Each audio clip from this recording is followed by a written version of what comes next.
बिस्मिल्लाहिर्रहमानिर्रहीम। नाजरीन, प्रोग्राम उजाला के साथ में हूँ, आपका मेज़बान ताहिर बड़ेच।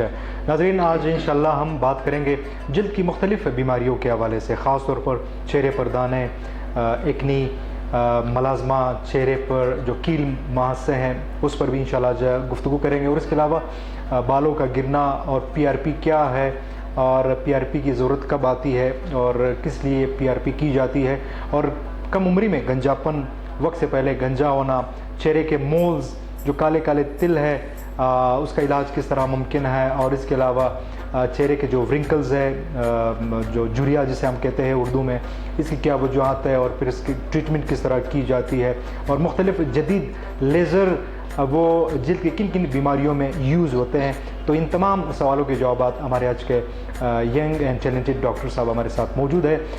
मोहतरम डॉक्टर मोहम्मद इब्राहिम मंदोखिल साहब, dermatologist, cosmetologist and skin specialist, माहिर अमराज जिल्द। डॉक्टर साहब, बहुत शुक्रिया आज हमें टाइम देने का, और उजाला प्रोग्राम में आप इस वक्त आज आप हमारे साथ हो। Thank you, Dr. Saab. Thanks to Ujala team. They have come to my laser clinic, my hospital for this great program. क्योंकि program काफ़ी लोग देखते हैं, माशाल्लाह Ujala program is a burning and a glowing program throughout the world. Thank you so much. Pakistan में नहीं, बहुत से लोग UAE से काफ़ी ममालिक से देखते हैं। Thanks for that program. Thank you so much. Doctor साहब, पहला क्वेश्चन, मुख्तलिफ क्वेश्चन आज इंशाल्लाह हम आपके साथ करेंगे, ख़ासतौर पर जिल्द की जो मुख्तलिफ बीमारियाँ हैं। तो पहला क्वेश्चन मेरा ये है डॉक्टर साहब आपसे, ये जो चेहरे की झुर्रियाँ है, व्रिंकल्स, इसकी क्या वजूहत हो सकती है और फिर इसकी ट्रीटमेंट किस तरह की जाती है? क्या लेज़र से इसकी ट्रीटमेंट जो है वो की जाती है या दीगर जो मेडिसिन है? ताहिर साहब, जो रिंकलिंग होती है, जो रिंकल फेस पे होते हैं, इनको हमारी ज़बान में प्रीमेच्योर सेनाइल चेंजेस कहते हैं या रिंकल कहते हैं, आम उर्दू में इसको झुर्रियाँ कहते हैं। इनकी मेन इंपॉर्टेंट रीज़न ये होती है कि वो लोग जो स्ट्रेस लेते हैं, स्ट्रेस में हार्मोन निकलते हैं, वो स्ट्रेस लेते हैं, ज़्यादा गुस्सा करते हैं, ज़्यादा ओवर थिंकिंग आपने देखे होंगे कि काफ़ी लोग जो स्ट्रेस लेते हैं वो वक्त से पहले बूढ़े हो जाते हैं। इसकी रीज़न ये होती है कॉर्टिसोल बॉडी में निकलता है, वो हमारे जिस्म में, हमारे स्किन में फाइबर्स होती हैं, उन फाइबर्स का नाम कोलेजन फाइबर्स है, उनको तोड़ देते हैं, उनकी वजह से ये झुर्रियाँ बनती हैं। So one important reason stress. Second important reason वो लोग जो धूप में ज़्यादा जाते हैं, अल्ट्रावायलेट बी रेडिएशन खुद भी कोलेजन्स को ब्रेक कर लेते हैं। फिर हमारी डाइट, बैलेंस डाइट, इन लोगों की जिनकी बैलेंस डाइट नहीं होती है, जिनके फ्रूट नहीं होते हैं, सब्ज़ी नहीं हो, वो खुराक ठीक ना हो, प्रोटीन्स प्रॉपरली ना हो, तो उनकी झुर्रियाँ, उनके चेहरे पे वक्त से पहले झुर्रियाँ निकल आती हैं। आपने बड़ा सेकंड पार्ट क्वेश्चन किया था कि इसको ट्रीट कैसे करते हैं। ट्रीट हम मेडिसिन से ट्रीट करते हैं, हमारे मुख्तलिफ किस्म की दवाइयाँ होती हैं, जिस तरह मेलानाइट क्रीम है, इसके हाइलोरिक एसिड इसके अंदर होती हैं, वो उससे ट्रीट करते हैं। अगर उससे ट्रीट नहीं कर सकते तो हम आगे चलते हैं, उनके बोटॉक्स इंजेक्शन आते हैं। फिर आप मेरे बैक साइड पे एक मशीन देख रहे हैं, ये एक हाइफू इसका नाम है, जो एक लेटेस्ट मशीन है जिसको हम देख सकते हैं कि इसके पैरामीटर्स फेस लिखा हुआ है। ये हाइफू मशीन से हाई इंटेंसिटी फोकल अल्ट्रासोनोग्राफिक जो मशीन है, इस मशीन से हम झुर्रियाँ ख़त्म कर सकते हैं 3-4 सेशन में। बल्कि इस मशीन की खूबी ये होती है कि इसे डबल चिन, जिन लोगों के डबल चिन होते हैं, वो डबल चिन भी हम रिमूव कर सकते हैं और झुर्रियाँ भी रिमूव कर सकते हैं। तो ये लेटेस्ट तरीके हम यूज़ कर। एक ज़माने में बोटॉक्स का एक बड़ा ट्रेंड था, लोग काफ़ी ट्रेंड यूज बोटॉक्स से ट्रीट करते हैं। आजकल हम हाइफू लेज़र से हम ट्रीट करते हैं। HIFU laser one of best way how to get rid from the problem of the wrinkling, wrinkle को हम कैसे रिमूव कर सकते हैं। ठीक है, और नेक्स्ट क्वेश्चन की तरफ आता हूँ डॉक्टर साहब। चेहरे पे बाल, और ख़ुसूसन जो फीमेल्स है, जो हमारी ख़वातीन, जो हमारी माएँ बहन हैं, उनके चेहरे पे अगर बाल हो तो यकीनन ये बहुत ज़्यादा बदनुमा नज़र आते हैं। Exactly. तो वो ख़वातीन भी बहुत ज़्यादा परेशान होती है। इवन मेल्स के चेहरे पे, अगर मर्दों के चेहरे पे भी बहुत ज़्यादा बाल हो, कान पे और नीचे बिल्कुल ये चिन के नीचे, तो क्या इसकी भी ट्रीटमेंट मौजूद है? क्या लेज़र से की जाती है, ये इसके अलावा दीगर जो है वो इलाज है इसमें?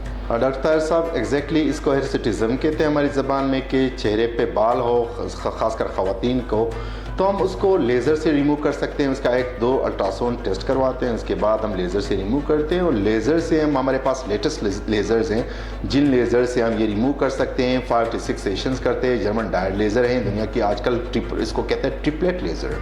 ट्रिपलेट लेज़र हो कि 3 वेवलेंथ, हम थिन हेयर्स, थिक हेयर्स दोनों को रिमूव कर सकते हैं। वन ऑफ बेस्ट लेज़र कि जिससे हम 5-6 सेशन करते हैं, और वो लेज़र से हम हेयर को रिमूव कर सकते हैं। ख़वातीन काफ़ी परेशान रहती है जिनके चेहरे पे बाल हों, वो लोग काफ़ी ये देखते हैं कि शादियाँ नहीं होती है, तो हम लेज़र से इनको रिमूव कर सकते हैं वेरी इजीली। 46 सेशंस करते हैं।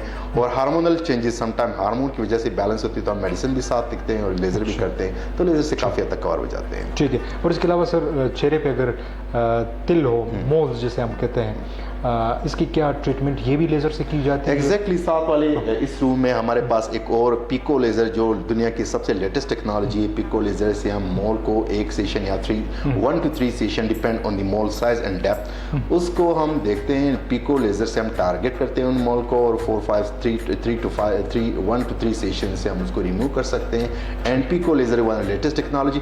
काफ़ी लोग परेशान होते हैं कि क्या मोल लेज़र करने के बाद खड़े तो नहीं बनते हैं? तो इस तरह कोई सीन नहीं, इस तरह हम बिल्कुल इजीली कर सकते हैं। अच्छा, आपके उजाला प्रोग्राम से एक मैसेज मैं लोगों को दूं कि काफ़ी लोग क्वेश्चन करते क्या लेज़र के नुकसान तो नहीं, क्या लेज़र से कैंसर तो नहीं होता है? ऐसी कोई सीन नहीं। मैं अपनी पूरी फैमिली को लेज़र करवाता हूँ, बाकी लोगों को भी लेज़र करवाता हूँ। लेज़र की जो रेडिएशन होती है, 2 तरह की रेडिएशन होती है, ionised radiation and non ionised radiation. ये जो रेज होती है नॉन आयनाइज्ड रेडिएशन होती है, इससे कैंसर का कोई कंसर्न ही नहीं। ये आम सन की तरह, सूरज की तरह शुआएं होती है, लेज़र की भी जो आम सन की तरह होती है। ठीक है। कोई एक मैसेज मैंने आपके उजाला प्रोग्राम की तरफ, क्योंकि काफी लोग बहुत ज्यादा देखते हैं, बहुत हमारे खासतौर पर फीमेल और मेल जो हमारे यंगस्टर्स है वो बहुत ज्यादा ये प्रोग्राम देखते हैं। एग्जैक्टली, बिल्कुल। ठीक है डॉक्टर साहब, जब एक्नी होते हैं चेहरे पे, बहुत ज्यादा दाने होते हैं, जब उनकी ट्रीटमेंट की जाती है तो चेहरे पे स्कार्स आ जाते हैं, बिल्कुल खड्डे नुमा, तो क्या इनकी भी ट्रीटमेंट लेज़र से की जाती है? जो बड़े बड़े खड्डे होते हैं, छोटे बिल्कुल, खड्डों के बाद,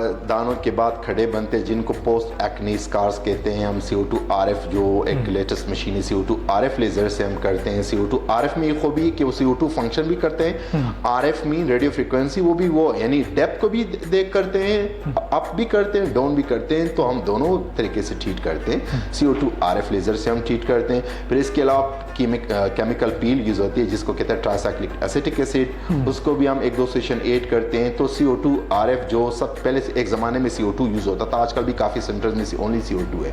इससे भी एडवांस फॉर्म CO2 RF है। CO2 RF से 4-5 सेशन से काफ़ी 70, 80, 90% तक स्कार्स बिल्कुल रिमूव हो जाते हैं। वन ऑफ बेस्ट वे कि हम लेज़र के ज़रिए से स्कार को कैसे रिमूव कर सकते हैं। ठीक है।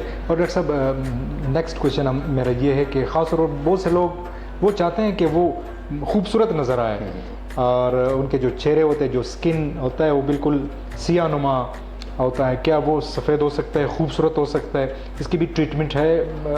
एग्जैक्टली तार साहब, हर इंसान की ख्वाहिश है वो जिस फॉर्म में भी वो कहें कि मैं खूबसूरत दिखाऊं। ये खूबसूरती के लिए जेंडर का ज़रूरी नहीं है, खूबसूरती के लिए एज ज़रूरी नहीं है, खूबसूरती के लिए शक्ल ज़रूरी नहीं है। खूबसूरती और वैसे हर इंसान का हक भी है। आपके साथ में एक मशीन पड़ा है, इसका नाम है हाइड्राफेशियल। ये हाइड्राफेशियल से काफ़ी लोग वो क्वेश्चन करते हैं कि शादी करीब आ रही है तो कैसे खूबसूरत हो जाए, 1 हफ्ते 10 दिन में खूबसूरत हो, तो हम फ़ौरन कहते हैं कि आप हाइड्राफेशियल कर दो। इसके अंदर जो 3 बॉटल्स, काफ़ी बॉटल्स दिखाए, ABC लिखा हुआ है, इसके अंदर बॉटल्स होते हैं। इसके हम ग्लाइकोलिक एसिड और lactic acid, glycolic acid, different acid add करते हैं ताकि वो स्किन को ग्लो कर दें। तो वो लोग जो फ़ौरन क्विक खूबसूरत होना चाहते हैं, शादी 10-15 दिन के बाद हम हाइड्राफेशियल करते हैं। और अगर लोग कहते हैं कि नहीं हम लॉन्ग टाइम तक के लिए, आजकल जो एक ट्रेंड है एक्ट्रेसेस का, अदाकार और अदाकार हैं, तो जो सिंगर्स हैं वो कहते हैं कि हम वाइटनिंग इंजेक्शन, तो हम वाइटनिंग इंजेक्शन लगाते हैं बाकायदा। 5 to 6 सेशंस होते हैं, एक 15 डेज में एक सेशन होता है और उस सेशन से काफ़ी लोग काफ़ी खूबसूरत हो जाते हैं। लेकिन वो उनका एक ट्रेंड ये है कि पेशेंट ये क्वेश्चन करते कितने अरसे तक, वो चूँकि आम इलाज नहीं, वो एक्सपेंसिव इलाज है और आम लोगों के लिए नहीं है, और अगर अफोर्ड कर सकते तो उनके लिए ज़रूर है, लेकिन 1 ईयर तक काफ़ी खूबसूरत होते हैं, फिर बाद में रिपीट कर सकते हैं। तो whitening injection is a new trend through out the world, एक जोर मचा हुआ है। पाकिस्तान में भी काफ़ी लोग क्वेश्चन करते हैं खूबसूरती के लिए, तो हम क्विक रिस्पॉन्स हाइड्राफेशियल से दे सकते हैं। मतलब लोग अगर गोरा होना चाहते हैं तो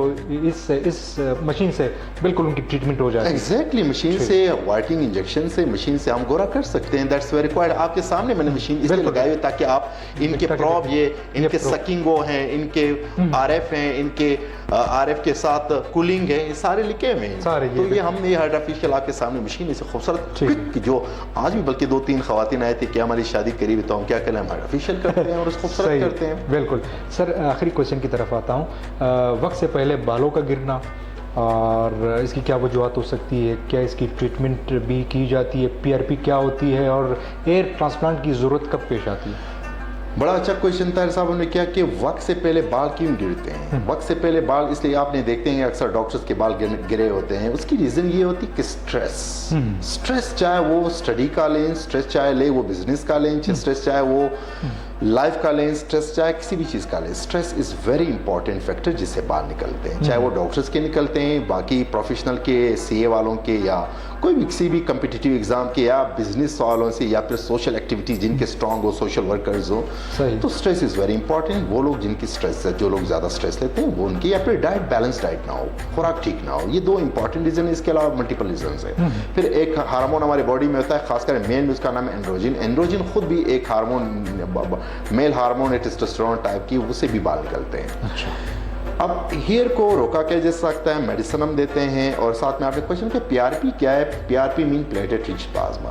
PRP is a new trend. बहुत से लोग क्वेश्चन करते हैं, 35 साल से जो कम लोग होते हैं उनमें पीआरपी का रिजल्ट बहुत अच्छा होता है, क्योंकि फॉलिकल पड़े होते हैं। फॉलिकल हैं तो आप ये समझे कि खाद दे रहे हैं, पानी दे रहे हैं, वो नहीं आ सकते हैं। अगर वो एक 60 साल 55 साल बंदा कहे मैंने पीआरपी करना है, उसके रिजल्ट कमजोर होते हैं, तो हम मिडिल एज के लोग होते हैं उनको हम ट्रांसप्लांट करवाते हैं। फिर एक लोग क्वेश्चन करते हैं कि पीआरपी गन से बेहतर है या इंजेक्शन से। जितने भी अमेरिकन स्टडीज हैं, लिटरेचर पढ़े हुए हैं, गन की पेनिट्रेशन नहीं होती, गन के रिजल्ट कमजोर होते हैं। इंजेक्शन ज्यूमिनियल तरीका है, 2017-18 में, 2017 में खासकर मैं गन से करता था। उसके बाद 2018 के बाद जितने भी वो अभी तक through out the world injection से हो रहे, तो injection is the best procedure number 1। और अगर मिडिल एज 45 प्लस लोग हों तो उसके लिए फिर ट्रांसप्लांट की जरूरत पड़ती है। और फिर हम ये भी देखते हैं कि हेयर कितनी बाल है। अच्छा। अगर फॉर एग्जांपल टेम्पल और मिड फ्रंटल और टेम्पल बाल है तो फिर ट्रांसप्लांट की तरफ जाए। अगर आपकी सिर्फ टेम्पल है और मिड फ्रंटल क्लियर है तो फिर आप पीआरपी की तरफ जाए। पीआरपी अच्छा रिजल्ट देते हैं। So new trend. डॉक्टर साहब thank you so much. Thank you तार साहब, थैंक यू, अल्लाह हाफ़िज़ रहे।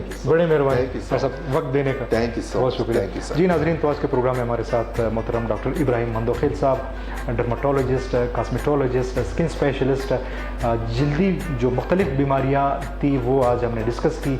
तो इस उम्मीद के साथ कि ये प्रोग्राम आप सबको पसंद आया होगा।